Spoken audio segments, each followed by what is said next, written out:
Ancient World Mysteries Iceberg Part 3. I'm petting my cat down here. If it looks like I'm doing something weird, that's what I'm doing. But this is the final part of this series, so let's go ahead and hop straight into it with the first entry on Level 5, Adam's Bridge. Otherwise known as Ram Setu, I just want to let you know I'm going to mispronounce a lot of words in this video. If you can't tell, very thick country accent, not good for pronouncing these foreign words. Just wanted to let you know. But it's otherwise known as Ram Setu. It's a sacred place for Hindus and referenced in Hindu mythology as well as in early Islamic texts. And this bridge is supposedly a traversable land bridge between Sri Lanka and the Indian subcontinent. The early Muslim texts say that the purpose for this bridge was to allow Adam to cross into India and escape the island where he fell to earth after being banned from the Garden of Eden. However, for the Hindus, the bridge is an artificial structure built by a god. And there is evidence that there was actually a land bridge across the strait between Sri Lanka and India in the recent geological past. So was this built by human hands or something a bit more than human?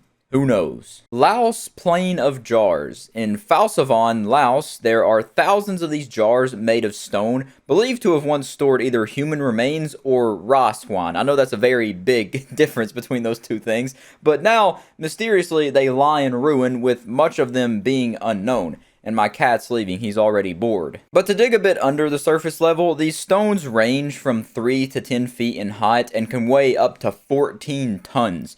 To this day, their origin is of course unknown, or they wouldn't be on this list, but archaeologists believe that they were originally used between 1500 and 2000 years ago. But as I mentioned a moment ago, researchers mainly think that these things served either as funeral urns or food storage. That seems to be the main two ideas, and as local Laotian legend would have it, the jars were said to be created by Kun Chung, an ancient king of giants who lived in the highlands. It's said that Chung, after fighting a long and victorious battle, created the jars in order to brew huge amounts of celebratory Lao Lao rice wine. Polynesia's sweet potatoes. This entry is about how sweet potatoes ended up growing legs and migrating to Polynesia thousands of years before any humans did.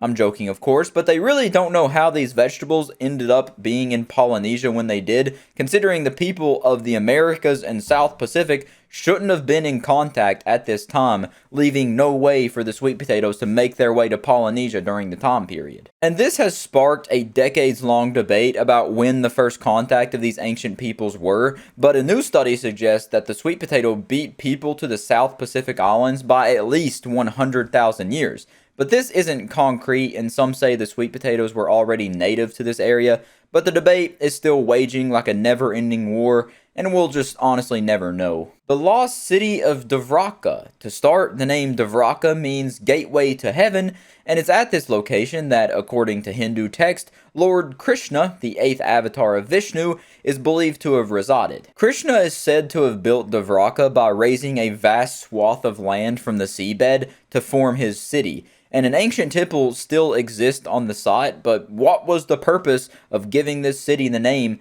Gateway to Heaven? Does it actually lead to heaven? Well, actually, we'll never know, because nothing of this city has survived to present day Dvaraka. Even the location had to be different, because it was described as being surrounded by water on all sides and connected to land by port and bridges. Plus, the first city was destroyed by a massive flood, leaving pretty much no connection to modern-day Dvaraka, so who really knows? The White Shaman Mural. At the White Shaman Rock Shelter in Texas, there are peculiar paintings on the rocks that seem to depict people going on a journey through the spirit world. This artwork was painted thousands of years ago and seems to show the way of life and belief system of the long-gone hunter-gatherer society of the area. And through decades of work, a researcher named Carolyn Boyd has worked to decipher the meaning of this mysterious work, and she believes she's made a system to understand the art and that it reads almost like an ancient language. Now, as for what this ancient language is trying to say, what it's trying to get across,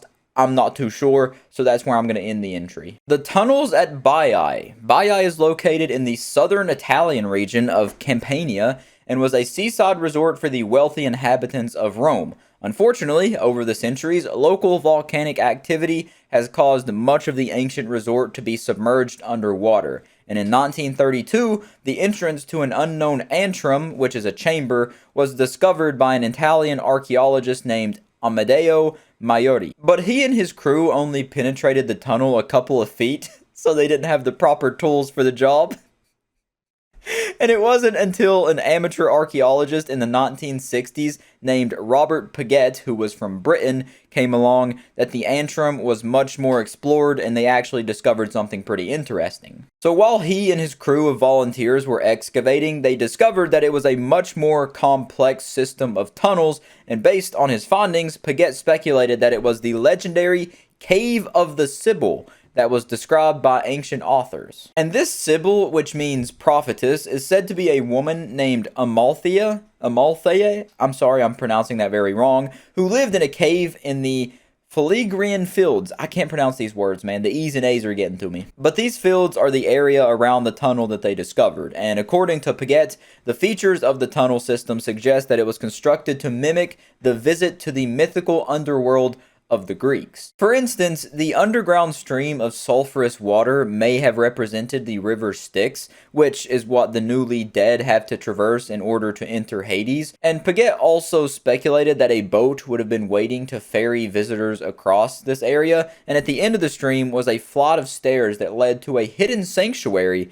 and that the sanctuary would have housed someone posing as the aforementioned Sibyl, or prophetess. Herto Man. Many of you, much like myself, have probably never heard of the Herto Man, and probably can't even pronounce it much like myself, but the term refers to human remains uncovered in Ethiopia that date back to around 160,000 to 154,000 years ago. And at the time they were initially discovered in 1997 by Tim Watt, they were especially significant because it's from a period of human history we know very little about. Then in 2003, the Herto Man was considered to be some of the oldest dated Homo sapien remains. The remains themselves are also pretty intact, with most of the skull being unearthed, and the individuals were described as falling just out of the modern human in terms of anatomy, hence why they have been dubbed Homo sapien Idaltu, meaning elder in the Afar language of the region. But this idea, of course, has been heavily debated because nothing in this field can be agreed upon. It seems like they're all just having conflicting interest on purpose,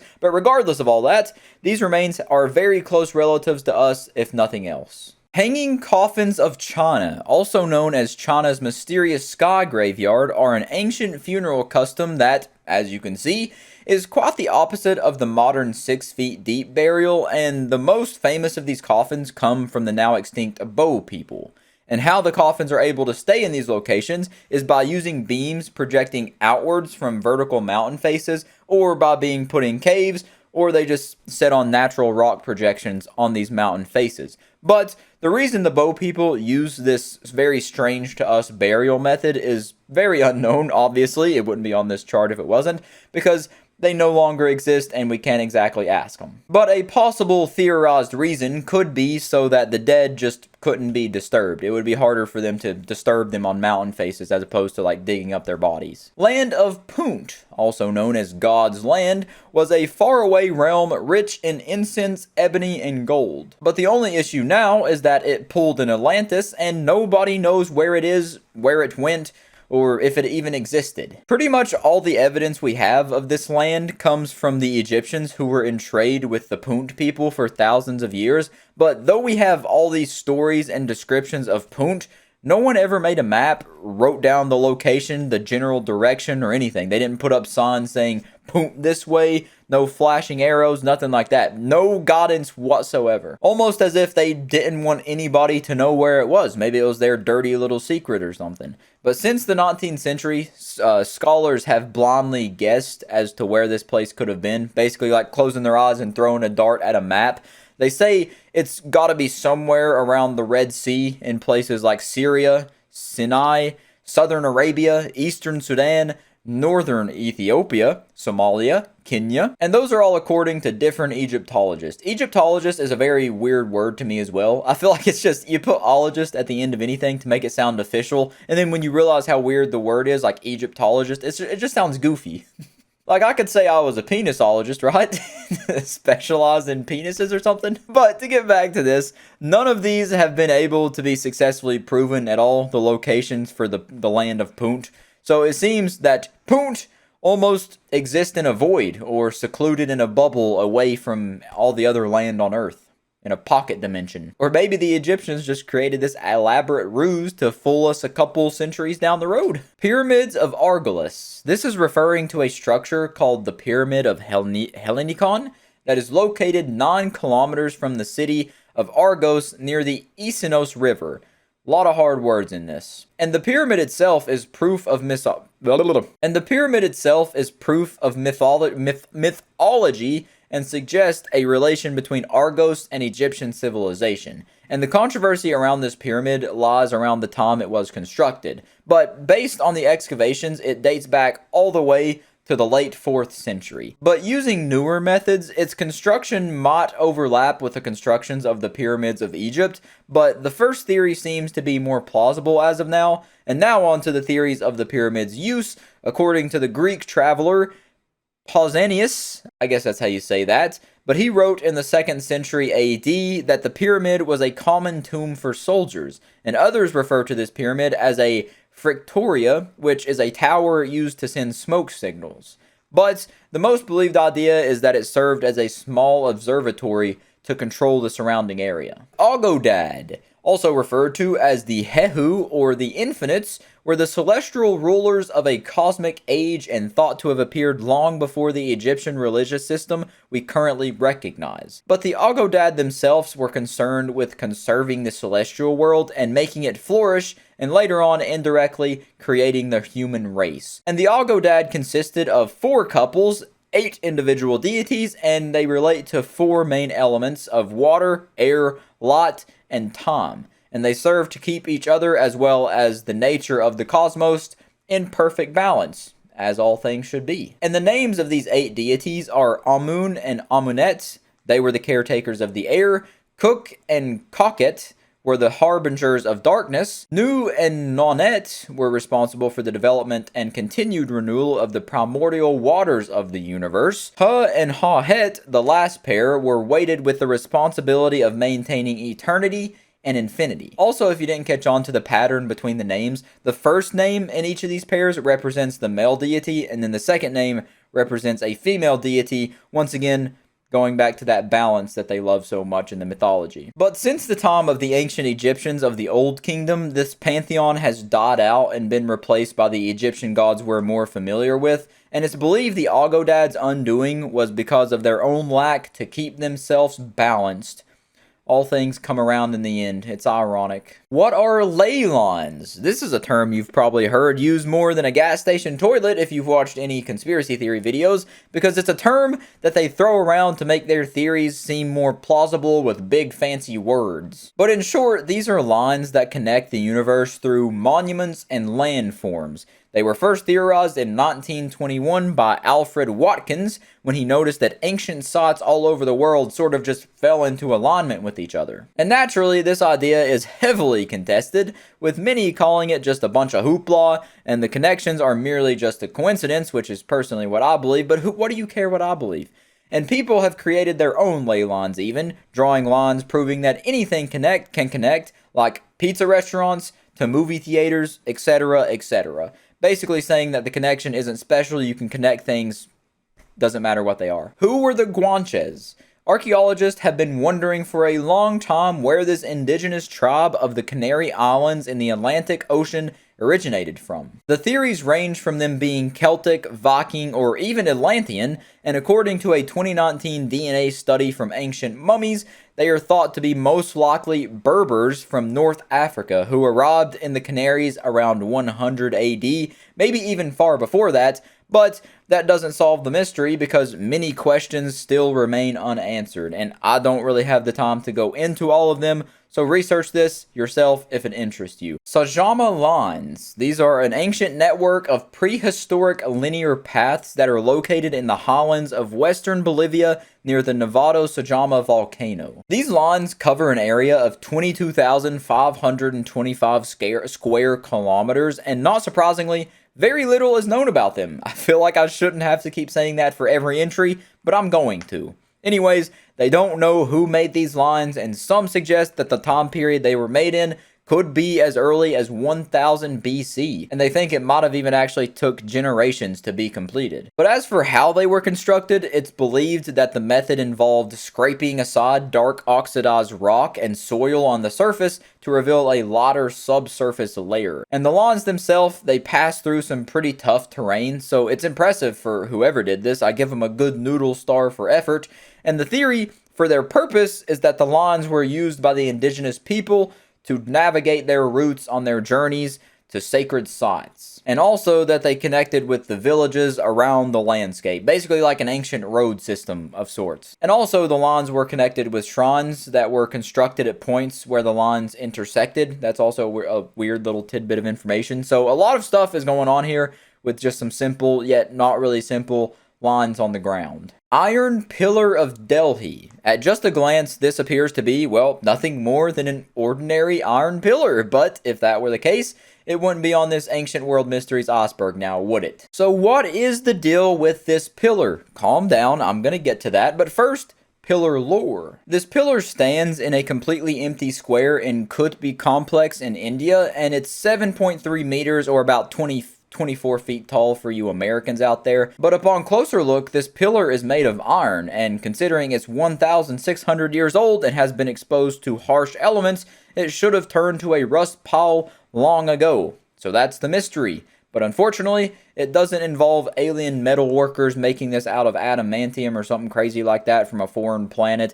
It basically boils down to ancient Indian ironsmiths being really good at what they do. So who is the mastermind that built this thing? Well, its origin story is actually engraved on the pillar in an ancient Brahmi script and is called Gupta Brahmi. And according to what is written on the pillar, it was erected, by King Chandra and celebrates his victories in battle and was dedicated to the Hindu god Vishnu. And the pillar is sadly incomplete. It's supposed to have a zoomorphic or anthropomorphic image of Garuda, the eagle mount of Vishnu, but it was probably removed during the Sultanate period because the use of images went against the tenets of Islam. Now, as for why the pillar didn't rust, it's apparently due to a process known as forge welding, and the iron isn't completely pure. It includes small portions of slag, which is a byproduct of smelting. So they mix that together like a little concoction like Professor Utonium, and since the phosphorus in the ore was never removed,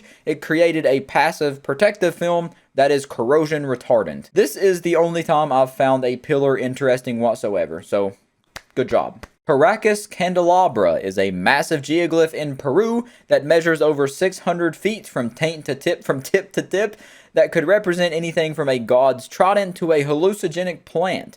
And thanks to the carbon dating of the artifacts found near this ancient geoglyph, it has helped to date the work back to about 200 BCE. However, here comes the part that gives me deja vu every single time. We have no idea about its origins, no clue what the symbol is or who even created it. But of course, there are a few theories, and these theories state what the thing could potentially be, and they range from the aforementioned trident of the creator god named Viracocha, or a hallucinogenic plant, like I said. And the area also is said to have held a ritual significance. But on top of that, others believe it was simply a sign meant for sailors looking for the Paracas coast, like an ancient lighthouse. The Great Serpent Mound. This is the largest snake geoglyph in the world, located in the eastern United States, more specifically along the Ohio River. And it's one of the most extraordinary and mysterious man-made formations ever. The mound itself is never more than 3 feet high, but it runs for about 1,350 feet throughout the landscape, making it the largest serpent effigy in the world. But of course, it is shrouded in so much mystery we know nothing about its creation or its purpose. So naturally, archaeologists have heated nerd debates on what this thing's origins could be, and there are two main theories that I was able to find. The first theory is that it could belong to the Adena culture, which dates back from 800 BCE to 100 AD, and the second theory is that the Fort Ancient culture is responsible for it, and they existed from 1000 to 1750 BC, or AD, not BC. So obviously, these two competing theories are a millennium apart in terms of its construction date, making it much more confusing. So I don't even know my butthole from a hole in the ground at this point. I'm so confused. And the fact that no ancient artifacts have been found that are associated with the snake makes this whole situation wrap up into something more confusing than a homeless man on house arrest. The Screaming Mummy, also called the Screaming Man, but just to hit you with the cold water real quick, straight out of the gate, tell you the tooth fairy ain't real, slap you in the nuts. The mummy doesn't actually scream. I know, I was disappointed as well. I was crushed by this information, so I just had to ruin your day real quick too. But to explain this seriously, the body was found in an unmarked cedar wood coffin, which was strange for ancient Egyptian times because without your name, you couldn't go to the afterlife. But also, the body has been intentionally preserved, meaning that this person had to have been respected to some degree because not everybody was getting this special treatment. And the first theory to spring up was that this person was of royalty and also suffered a violent death. The next theory that seems more widely believed is that she had a fatal heart attack, but beyond these two theories, it seems believed that the mummy was a female princess and likely the daughter of King Ramses III. What happened to the Anasazi? The Anasazi were a civilization that popped up as early as 1500 BC, and their descendants are today's Pueblo Indians. And in the 10th century and 11th century, the Chaco Canyon in western New Mexico was the cultural center of the Anasazi. They built magnificent villages, and one of their complexes was around 5 stories tall and had 800 rooms, which is crazy to think about for the time. That's like a resort hotel. On top of this, though, they also laid about 400 miles of roads across the deserts and canyons. Then, towards the end of the 13th century, some cataclysmic event forced the Anasazi to flee, and I gotta sneeze. Okay, I didn't actually have to sneeze. My eyes are gonna water, though. Anyways, we were at the part where in the 13th century, a cataclysmic event forced the Anasazi to flee, and the inhabitants moved south and east towards Rio Grande and Little Colorado River. And what this event was that caused them to make this drastic move is completely unknown. Today's Pueblo Indians, though, they have oral histories about their people's migration, but the details remain a closely guarded secret. It's like the Declaration of Independence. They won't let anybody steal it. But pretty recently, archaeologists have uncovered some good insight into why they left. It includes violence and warfare, even cannibalism among the Anasazi themselves. They describe what happened as being similar to the wheels coming off of a car, just everything came crumbling down. And on top of that, the theory there is possibly that the Anasazi may have nearly deforested the region, while at the same time a drought was plaguing them. And the final theory is that Nordic raiders may have driven them from their homes, because those Vikings love themselves some good raiding and pillaging. So who really knows? It could have been a combination of the three. I'm not too sure. Maybe they got forced out of their homes by the Fortnite zone or something. Now, the last entry of level 5 is, this is how Google Translate tells me to say this, Cabeiri. Gotta start from the beginning though. The Greek pantheon of gods has a lot of members, as you're well aware. Many of the gods are well known, like Zeus or Hades, but there were also cults of secret gods as well, and that is what we call the Cabeiri, or Cabeiri. They were a group of strange chthonic deities, which means people who dwell beneath the earth, and they were worshipped in a mysterious cult and were closely associated with Hephaestus, the blacksmith of the gods. But it seems to draw from pre-Greek or non-Greek elements from around the Mediterranean or even further away.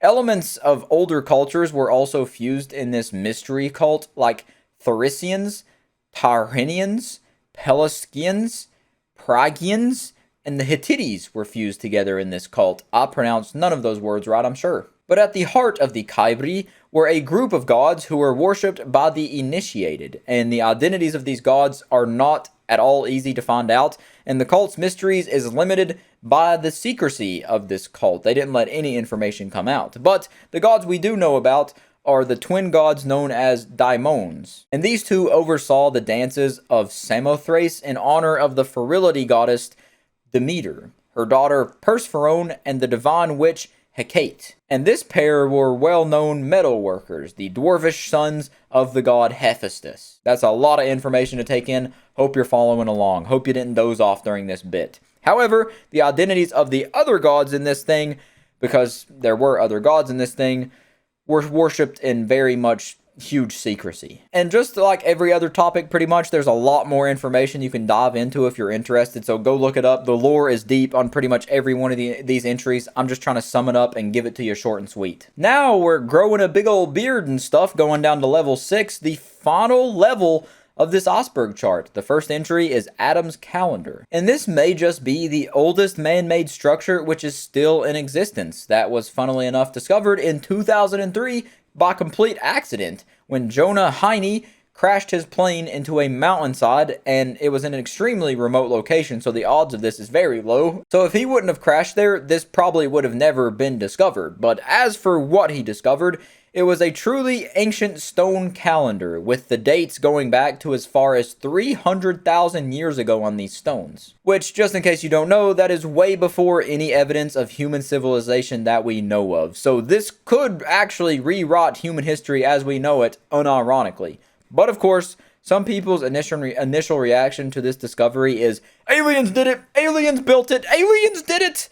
But to explain this in non-History Channel terms, I don't think aliens actually did it, but this thing consists of an outer stone circle around 98 feet or 30 meters in diameter for those people who don't use the American system. That is the better system, by the way. And inside this big circle are several monoliths arranged in a complex pattern, appearing to have been built with astrological alignment as well. A lot of these ancient things did that for some reason. Somehow they knew how to do that, which is what made the site a calendar. But at the center of this site are two upright stones that have carvings on them, and all the material used to build this site seems to have been transported from a distance away, much like all the other ancient structures that I've talked about, like the pyramids and all that kind of stuff. They drug these stones from absurd distances away somehow. But the way everything is set up, the design only becomes apparent from an aerial view, and it's not meant to be viewed on the ground. So this gives people who thinks this thing was built by aliens more fuel to their fire, because how are humans going to get back up there in that time? How are they going to see it from the air? Only aliens can, because they're UFOs. With all the information implanted in your head now about this calendar is still fully functional to this day and allows people to keep track of the time of day as well as the year by following the shadow of the setting sun on this stone calendar. But of course, there still are some secrets that need to be uncovered regarding this thing, so until then, we can't come to any concrete solutions as to who built it. I feel so much like a broken record saying that phrase over and over, and I'm gonna have to keep saying it more. Baigong Pipes are mysterious 150,000-year-old iron pipes that come from a time when humans were barely learning how to build fires. These pipes are located in China's Qinghai province near Mount Baigong, and the pipes are located in caves in that area, with the pipes themselves leading to a nearby saltwater lake. And archaeologists believe that the pipes were used to supply water to the nearby pyramid, since so many of the pipes have been found on the shore nearby Lake Tonson. But the real head scratcher, of course, is the age of these pipes, far predating human settlement in that area, as well as being far more advanced than the human technology of that time, which, you guessed it, leads some to theorize that this used to be the location of an ancient extraterrestrial settlement. And apparently, the Chinese Academy of Social Sciences aren't ruling the possibility out, with a researcher saying, quote, "It's worth looking into, and science would have to determine if there's any truth." But another more human theory says that it may suggest an ancient forgot about civilization who used ancient forgot about techniques that have been forgotten over time. And upon testing these pipes to determine what they were made of, they found that they consist of 92% common materials and metals and 8% unknown materials. But a more recent theory from researchers says that these aren't metal pipes at all, really, and that they are fossilized tree root casts, which is the result of tree roots undergoing hedogenesis, which is the process that forms soil, and diagenesis, which is the transformation of soil into rock. And further experiments seem to support this by them finding organic plant material in them, and also microscopic tree rings, so it seems most likely that the best explanation is that the Earth is just capable of some pretty crazy things that we're still finding out about. Human-made ditches in the Amazon rainforest. It's exactly what I just said. There are what appear to be human-made ditches in the Amazon where humans were thought to have never been in the rainforest. But This does go a bit deeper than that, or else why would it be on the final tier? These aren't just your simple ditches beside a road, they are circular earthworks in the western part of the Amazon, and is actually one of the most important yet unexpected archaeological discoveries of modern times. But these strange geoglyphs range from 100 meters to 300 meters in diameter, with their width being 11 meters, and their depth being around 4 meters. And there's an astonishing total of 450 of these geoglyph sites that have been mapped in an area about 13,000 meters squared, with more being reported all the time. So what exactly were they? Why were they created? Well, through their investigations over the past 15 years, we've understood some, but a lot of questions still remain, obviously. But what we do know is that the time they were constructed was between 1,000 and 2,000 years ago, and they've ruled out the possibility of these things being ancient villages, so it seems more plausible that these perfectly geometric things were used sporadically for ceremonial purposes and left as an offering of sorts. So that's the what and sort of the why. So what's the who? Who built these things? We have no clue.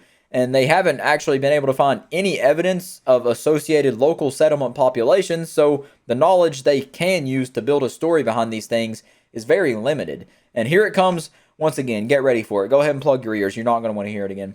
It'll likely remain a mystery for a lot longer time to come. Rujm el-Hiri. This is a wide series of piled stone rings located in the Golan Heights region that no one has been able to definitively date or decode since they were discovered. Golan Heights is in Israel, by the way, forgot to mention that, but that doesn't mean that there aren't theories about this thing being slung around since they can't definitively date them or decode them or whatever. First, though, let me explain a bit more about this site. What it is it consists of 5 circles of piled up basalt rocks that surround a central cairn that was once a tomb, but there are other smaller stone lines connecting the rings in places that create a seemingly more meaningful design. But as for the tomb at the middle, that's the reason they can't date this thing. Not like take it out for dinner or whatever, that's a terrible joke. It's the reason they can't date this thing back to when it was created, because grave robbers have went through and had their way with this thing, picking it bone dry, not leaving one little scrap of organic material. So without any organic data, they can't sample anything, leaving no estimation to be made. But they can give rough estimations using some other scientific means that I don't know what they do. And they likely say that it was created sometime around 3000 BCE, near to the Stonehenge era. But now it's time for those goofy theories, baby. The first says this site was related to a death ritual of some kind, possibly where the dead would be devoured by birds, but others say that this place was some kind of ancient church to the megalithic gods. But the most prevalent theory is that the rings were used as a celestial calendar that could measure the equinoxes and assist in primitive astronomy. So now's the line I'm going to repeat in my sleep, because no one knows the real origin or reason for its mysterious creation. Structure under the Sea of Galilee. A giant stone structure was discovered beneath the waters of the Sea of Galilee in Israel, and it has archaeologists scratching their noggins just like every other god-forsaken entry on this iceberg. But I digress. This mystery-filled structure is cone-shaped and made of unhewn basalt cobbles and boulders, quote, and weighs an estimated 60,000 tons. So I'd barely be able to lift that, just to put the weight in perspective. You know, it's roughly the same weight as a modern day warship. So I could barely pick it up, but like just barely. It's a lot of weight, but not too much for me. But the structure also rises about 32 feet or 10 meters like up off the ground, and it has a diameter of 230 feet or 70 meters, which is roughly double the diameter of the outer ring of Stonehenge, to put it in perspective again. And structures similar to this are known to be in other parts of the world and are sometimes used to mark burials, but researchers, of course, aren't sure if that's the same reason or the same purpose this thing had. But what they do know is that the structure dates back to more than 4,000 years ago and is man-made. So that's something. That's more answers than most. But that's pretty much about it, aside from rumored plans to return and excavate the site, so we'll have to wait until then to come to any more conclusions. Tophet at Carthage.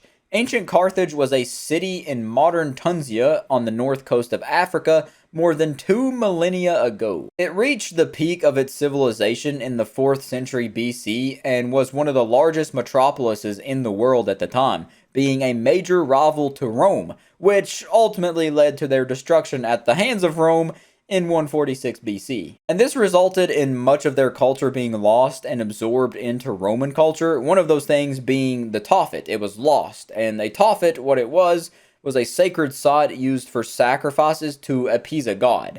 And the one located outside of Carthage, they discovered young children were buried there, and it recently had been a subject of some controversy because ancient texts and evidence found by archaeologists suggest that the bodies found at the Tophet of Carthage were those of child sacrifice. So, the big question is, were the Carthaginians killing their children to appease their gods?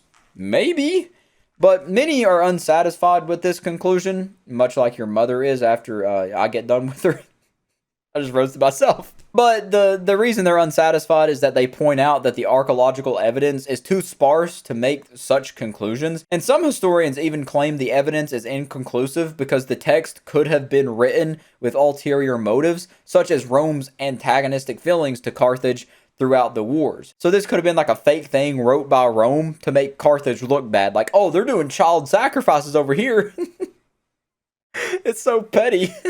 But anyways, this idea is supported by surviving records from Rome that show their very much anti-Carthage bias. However, the evidence on both sides of this argument can't be seen as complete fact. Of course, it's hard to say whether these people were killing their kids for the sake of a fictional deity or not.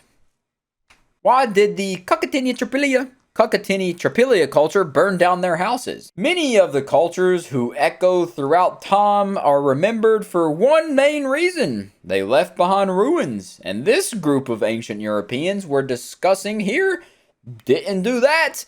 And actually, it seems like they were actively destroying all the evidence they could to be untraceable, like an arsonist trying to cover up his tracks, because that's what they did. They burned stuff down. They burned their stuff down. But the Cucuteni-Trypillian people would build these sophisticated buildings only to burn them down. They seem to have like an arson addiction, because for a millennia from 5400 BC to 2700 BC, this Neolithic era would build and organize large cities in what is now present-day Moldova and Romania, only to burn them down intentionally 60 to 80 years later, only to relocate and rebuild elsewhere and repeat the same cycle. So why did they do this? Was it a religious practice, or was it a problem they were constantly faced with, like termites who can only get rid of with burning down a whole city? Well, this is where the theories come in, and considering these people were thought to be very advanced for the time period, some think the burnings were accidental due to the homes being very close proximity to textiles, grains, and other highly combustible materials. But obviously, due to them doing this repeatedly, that theory isn't very widely believed. They don't think it was accidental burnings. The next theory is that they did it for weatherproofing, and that was the reason for the burning of the houses. It was proposed that the houses were burned in order to strengthen the wall structures and properly insulate the floors against mold and dampness, which is kind of weird that that's a theory. But anyways, another theory says the burnings were due to constant enemy raider attacks, so they just had perpetual enemies haunting them, chasing them, constantly burning and destroying their houses and their homes and their cities, which is very messed up. And yet another theory says that they did this to demolish buildings and create more space. Another theory says that they burnt their buildings down as a way to honor their dead. But, of course, none of these can be confirmed due to the lack of evidence, and we'll likely never know. I'm going insane saying that so much, but obviously it was an important practice to these people because it was always repeated, so I guess pick your favorite theory and run with that. Atlantis of the Sands. This is referring to a legendary lost city in the southern deserts of the Arabian Peninsula, thought to have been destroyed by a natural disaster or as a punishment by God. But the city actually had a name. It was known as Ubar, or Iram of the Pillars, and it was apparently lost, found, and then lost again, almost like a phone charger or something. I don't know how you lose and find, then lose again a whole city, unless it was a city full of people with Alzheimer's, which is very unlikely. Huh? But I digress. This city seems to mainly be thought of as a myth, much like the place it was named after, the sunken city of Atlantis, and is traced back to bedtime stories from the 9th century. It's even largely responsible for the European romantic perception of Arabia as a place of harems, flying carpets, genies, and other magic items. This is the reason behind that. And on top of that, it was said to be a largely successful and wealthy city, and is even mentioned in the Quran. Also, much like the sunken city of Atlantis, this place has many theories surrounding it, as well as many claims of people saying that they have discovered the lost city. And fun fact, there was a mission where you have to explore this lost city in Uncharted 3. Cannabis burial shroud in China. This is the first time archaeologists have unearthed well-preserved cannabis plants. I'm sure Snoop Dogg would like to get on that and test it. And these ones were found buried alongside with a body and are said to be from 2,500 years ago. That's what I was trying to say. But preserved with this body were 13 of these cannabis plants, each around 3 feet long and in very good condition for their age. And this discovery adds considerably to our understanding of how ancient Eurasian cultures used the plant for ritual and medicinal purposes, and how it was very popular among the Eurasian people thousands of years ago. And while other cannabis plants have been found in other nearby graves, this was the first example of complete cannabis plants being discovered. And archaeologists theorize that the plant was grown and harvested for its psychoactive resin, which was probably inhaled as an incense, consumed in a beverage, or used for ritual or medicinal purposes. Liquid mercury at Teotihuacan.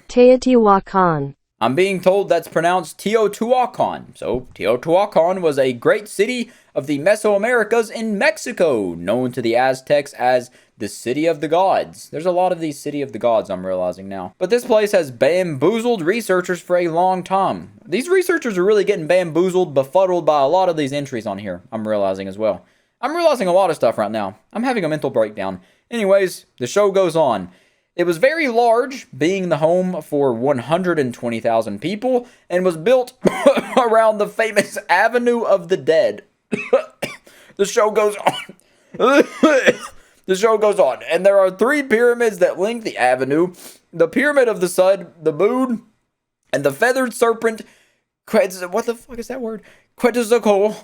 And that last one I listed, the last one I listed is the most interesting to researchers because in 2003, they discovered a secret tunnel under the structure. And instead of finding buried treasure, they found things like crocodile teeth, jaguar sculptures, necklaces made of human teeth, a lot of teeth, jeweled-eyed figures, and many other weird but kinda cool things. Sorry, I had to take a break for water. I know I'm like the content monkey. I gotta keep clapping my cymbals, so let's go. The most noteworthy of these discoveries, though, was a miniature mountainous landscape with pools of liquid mercury that were meant to depict lakes. And the walls of this secret tunnel were carefully infused with fool's gold, aka powdered pyrite, in order to reflect the mercury that created the effect of being surrounded by stars. A few archaeologists have also theorized that this subterranean tunnel may also depict a sacred underworld river that leads the way to the royal tombs, and considering some of the remains of powerful Teotihuacan kings were never found, this could be actually the what am I saying? Considering some of the powerful Teotihuacan kings were never found, this underground river of metal may be the answer to that secret. But since these theorized tombs have never been found, we can't say for sure, and we just don't know what the purpose of this structure was. But maybe they were mysterious on purpose to make me go crazy. St. Thomas silver coins in India. This revolves around the biblical story where Judas received 30 pieces of silver in exchange for the arrest of Jesus. And this entry says that these silver coins actually still exist today in a place called Goa on the west coast of India. The 4 silver coins are referred to as Rakataveli, or blood silver, for obvious reasons. Now, obviously, this story is solely based on word of mouth, so there is no proof that these coins really are the ones from one of the biggest stories in the Bible. Also, the only source I could find is that of a personal account of a woman from Germany, so I can't take this story as fact. Don't take anything on this video as a fact. I don't even know if I'm saying the right information. I'm just saying words. But anyways, there wasn't much in the way of proof. They did take pictures and give an account of them having the coins examined by an acclaimed scholar, to which they said they can't be for sure if it's the exact coins, but he said it's definitely possible.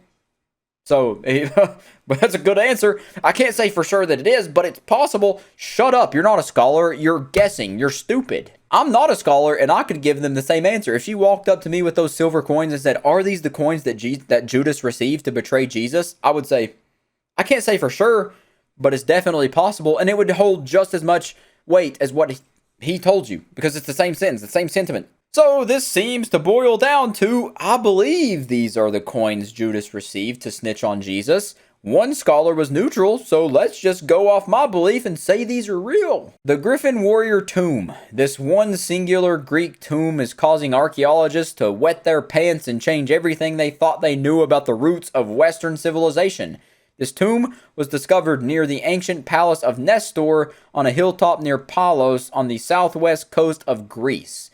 Then, over the next 6 months, the archaeologists uncovered bronze basins, weapons, and armor, but also a tumble of even more precious items like gold and silver cups. I almost threw up. Hundreds of beads made of carnelian, amethyst, amber, and gold. More than 50 stone seals intricately carved with goddesses, lions, and bulls, and 4 stunning gold rings. Also, the warrior buried in the tomb was certainly a prominent, perhaps the most prominent, local leader of his generation. He ruled at the very beginning of the Mycenaean civilization when the magnificent shaft graves excavated by Heinrich Schliemann were being used for the burial of Mycenae's elite. And this turned out to be one of the biggest discoveries in Greece in more than half a century. Now, I wanted to go over this little interactive thing with you on the Smithsonian Magazine website because it's kind of cool and it lets me explain it way easier. You hover over the head and it shows just like a recreation of what they thought the warrior would have looked like. You got this right here, bullhead staff head held by a goddess in one of the gold rings. This right here is the necklace, has box weave chain and 2 sacral ivy finials at each end. You go down a little bit more, bronze and gold daggers and sword used a rare faux gold embroidery technique. 4 rings depict a goddess with a mirror, another with a staff, a rot at seaside shrine, and a male bull leaper. That's neat. Carved ivory comb suggests a ceremonial purpose, perhaps brushing long hair before battle. A bronze basin. You got your boar tusk, fortified Mycenaean helmets like Odysseus. A gold cup. Mirror's handle is adorned with carved ivory rossets. A bronze battle knife. A bronze spouted basin shows with other metalwork the warrior's status. And then a bronze jug. That was everything found in this grave. There are over 1,500 objects in total though, and researchers claim that the sky is the limit when it comes to what we are going to learn from these discoveries. So that's pretty neat. That's something to look forward to. Where is Jesus's foreskin? The entry I've been waiting for since I started this series. The holy foreskin. And well, this holy foreskin is described as both an object and an idea. So it's also some philosophical foreskin that Jesus had. But the whole idea states that since Jesus was a Jewish boy, he would have been circumcised when he was 8 days old, as was the customs of the time. And there's actually mention of Jesus' circumcision in the Bible in the book of Luke 2:21. And these religions absolutely love getting their paws on things they believe connect to their beliefs, like part of the Holy Cross or even a finger or toe of a saint. And this is the foreskin of their main dude, so I can only imagine the holy boners this discovery popped up back then. And I say back then because they apparently had possession of the foreskin until the sacking of Rome in 1527. That left half the population dead, but most tragic of all, they lost these sacred relics, the holy foreskin included in those relics. But according to researchers of that time, they worshiped this foreskin because it made Jesus all the more relatable and not just a character in a book. Although, of course, this foreskin can't actually be confirmed to have existed, and also can't be confirmed to not just be some other random person's foreskin. So yeah, that's the foreskin entry. Apollonius of Tyana. In the ancient world, he was referred to as a magician, a fraud, a scientist, and many even believed he was a divine figure who could save humanity. Many saw him as a pagan Jesus Christ, and he was even more popular than Jesus for a time in the Roman Empire. And much different from these other entries, we actually know a lot about this man, but the issue comes in the form of the knowledge that we have on him is actually reliable or not. We don't know if it's actually true or trustworthy. But going off that, it's believed he lived in the 1st century AD, although some believe he lived much later than that. And he was almost certainly born a Greek in Tyana, Roman Cappadocia, which is now modern Turkey. And one of the main doctrines he taught was the idea of reincarnation, and he thought your previous life affected your next one, so he told his followers to not eat meat and not to commit violence for the best possible next life. He also preached chastity and not drinking alcohol, and he also believed in one supreme God, but prayers, rituals, and sacrifices were not required by this God, and instead he said meditation and reason could allow you to have a connection and unity with this supreme being. And on top of all that, he was of the belief that the earth revolves around the sun, so he was smarter than some people that are still alive today that think the earth is flat somehow. But there is more information about this dude, but I feel this entry was long enough and I got the main ideas across. Did God have a wife? Well, this entry says he did. And what people point to for proof is that in the Book of Kings in the Bible, someone named Asherah is being worshipped alongside the God of Israel, Yahweh, Allah, or God. And on top of the ancient text, there have been some ancient artifacts uncovered that also support this idea and point to Asherah being a powerful fertility goddess. One artifact is some pottery that has inscriptions on it that are asking for a blessing from Yahweh and Asherah, and that shows the two as being a divine pair, and that's pretty much it. Did God have a thing with Asherah? Were they banging like orangutans going at it? Who knows? I hope so. I hope God was getting some. Cromlech of Almendres, also known as Portugal Stonehenge, is a monument made up of nut-shaped stones, my voice is given out, aligned with the heavens. They were built over several different periods between 5000 and 4000 BCE. The stones are arranged in patterns of 2 concentric rings, an eastern circle and a larger oval to the west. And they total 95 stones overall. The oldest part of this structure, the eastern circle, was built around 6000 BCE, then the western oval was built around 5000 BCE, and then around 3000 BCE, many of the stones seem to have been repositioned to better align with the sun, the moon, and the stars. And as is natural with these ancient structures, its purpose is completely unknown, but whoever did make this site, they intentionally made it very geometrically sound and intentionally lined up these stones very precisely. Nitocris. Nitocris is said to be the first Egyptian queen, but did she actually exist? She would have reigned if she did exist sometime around 4,000 years ago, but her name only appears in writings no older than 2,400 years ago. But she left behind no discrete inscriptions, tomb, or even monuments, but an ancient writer, Manetho, from the 3rd century BC mentioned her, but Egyptologists, once again weird word, dismissed this idea that said she built the 3rd pyramid. But another researcher suggests that she didn't build the 3rd pyramid of Giza, but the 3rd pyramid of Saqqara, which I don't even know what that is. There's even a debate about their gender, with some saying their name is a male name and she wasn't a female queen at all.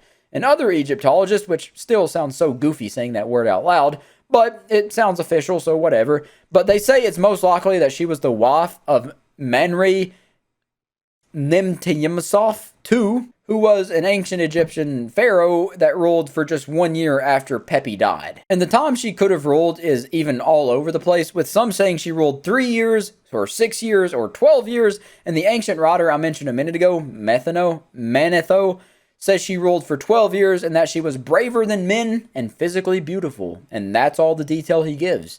That's also where I'm going to end this entry, because it seems like everyone is just flinging their poopy theories at the wall and seeing which one sticks. The lost Roman Legion in Liqian.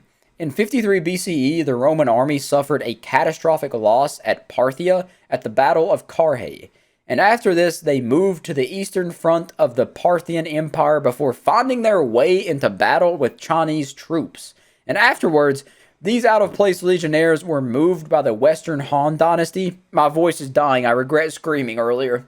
They moved them to a specifically created frontier city that the Chinese gave their name for Rome, Legion, now Liqian. And today, Liqian is a small village of earth-rammed homes located in Gansu province.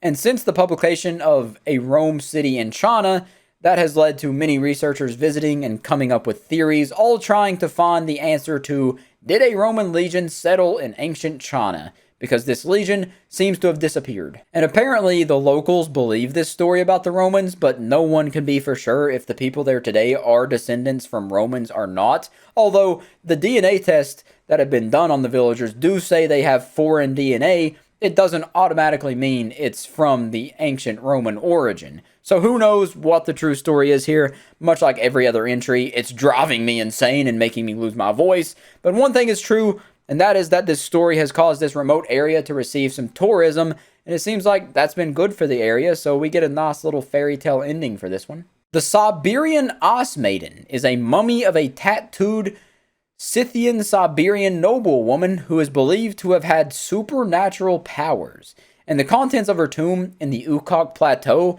in the Altai Mountains region in Russia were completely embedded in ice, hence her name the Ice Maiden. And it was only after melting the ice they realized that this burial was of an important person. And what was most astonishing was the state of preservation the body was in. Just look at that. It's pretty crazy. It was so well preserved that even the tattoos on her skin could be clearly seen. They came to find out her body was carefully embalmed using peat and bark and was laid on its side as if she were asleep. She also was young and shaved bald and wore a wig and a tall hat, like those things in SpongeBob almost, which her coffin was made longer to accommodate this hat wig. And her tattoos were of creatures with horns that evolved into floral shapes, and this Ice Maiden belonged to the Pazyryk culture, which were a congregation of Scythian nomadic tribes that lived in the Altai Mountains in the 6th to 3rd centuries BC. And researchers say she was most likely a healer or a shaman, and she periodically inhaled fumes of copper and mercury, which would have been very harmful to her health, but in 2010, they discovered that she had died from breast cancer that killed her in about 3 years, and she was 25 at the time of her death. The last entry, I'm almost free. Might as well get rid of my voice right now, just keep yelling, Derek. The last entry, though, is Yonaguni Monument. This is Japan's ancient underwater pyramid that has absolutely befuddled scholars.